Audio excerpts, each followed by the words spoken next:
Hi friends, good morning. நம்ம இன்னைக்கு ரொம்ப ஈஸியாக ப்ரான் வச்சு குழம்பு எப்படி செய்கிறதுன்னு பார்க்கலாமாங்க.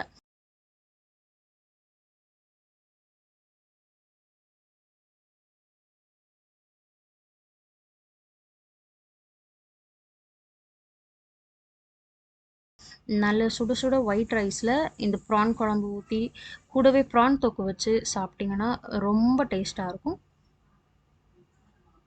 உடம்புக்கு ரொம்ப ஹெல்த்தியும் கூட. இந்த ரெசிபி ரொம்ப ஈஸியான ரெசிபி. ஒரு மேக்ஸிமம் 15 மினிட்ஸ்க்குள்ளே செஞ்சிடலாம். வாங்க இந்த ரெசிபி எப்படி செய்கிறதுன்னு பார்க்கலாம். முதல்ல ஒரு மிக்ஸி ஜாரில் ஒரு அரை முறி துருவின தேங்காய் எடுத்துக்கோங்க. அது கூட ஒரு 5 சின்ன வெங்காயம் வெட்டி சேர்த்துக்கோங்க.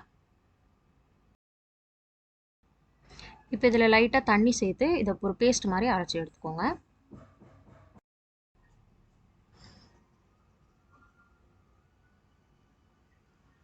இப்போ நம்ம அரைச்ச விழுதோட ஒரு ஸ்பூன் அளவுக்கு தனி மிளகாய் பொடி, அரை ஸ்பூன் அளவுக்கு மஞ்சள் பொடி சேர்த்து இன்னொரு டைம் அரைச்சி எடுத்துக்கோங்க. அவ்வளோதான், நம்ம மசாலா ரெடி ஆகிடுச்சு. இப்போ நம்ம குழம்பு வைக்க போகிற பாத்திரத்தில் ப்ரான் சேர்த்துட்டு அதில் இந்த மசாலா ஆட் பண்ணிக்கோங்க. தேவையான அளவு உப்பும் புளித்தண்ணியும் கரைச்சி சேர்த்துக்கோங்க. அடுத்து 2 பழுத்த தக்காளி வெட்டி சேர்த்துக்கோங்க. இது கூட நம்ம முருங்கைக்காயும் வெள்ளை பூசணிக்காயும் எடுத்துப்போம், அதையும் சின்ன சின்ன துண்டாக வெட்டி சேர்த்துக்கோங்க. 2 பச்சை மிளகாய் வெட்டி ஆட் பண்ணிக்கோங்க. இப்போ இதை நல்லா கலந்து விட்டுட்டு ஸ்டவ் ஆன் பண்ணி இந்த குழம்பு நேரம் கொதிக்க விட்டுருங்க.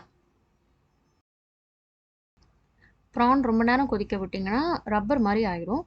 ஸோ ஒரு கொதி வந்தோடனே ஸ்டவ் ஆஃப் பண்ணி இறக்கிடுங்க. இப்போ நல்ல கொதி வந்துருச்சு பாருங்கள். இப்போ ஸ்டவ் ஆஃப் பண்ணிடுங்க. அவ்வளோதாங்க, நம்ம ப்ரான் குழம்பு ரெடி ஆகிடுச்சு. வெள்ளை பூசணிக்காயில் நிறைய வாட்டர் கண்டென்ட் இருக்குது. இப்போ வெயில் டைம் ஸ்டார்ட் ஆகிடுச்சு. ஸோ நீங்கள் டெய்லி இந்த மாதிரி வாட்டர் கண்டென்ட் அதிகமாக இருக்கிற காய்கறியை சாப்பாடில் சேர்த்துக்கிறது நல்லது.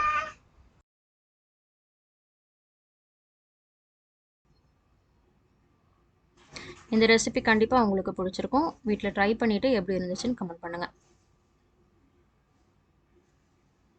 கண்டிப்பாக இந்த வீடியோ உங்களுக்கு பிடிச்சிருக்கும். நம்ம சேனலுக்கு லைக் பண்ணுங்கள், ஷேர் பண்ணுங்கள், சப்ஸ்கிரைப் பண்ணுங்கள்.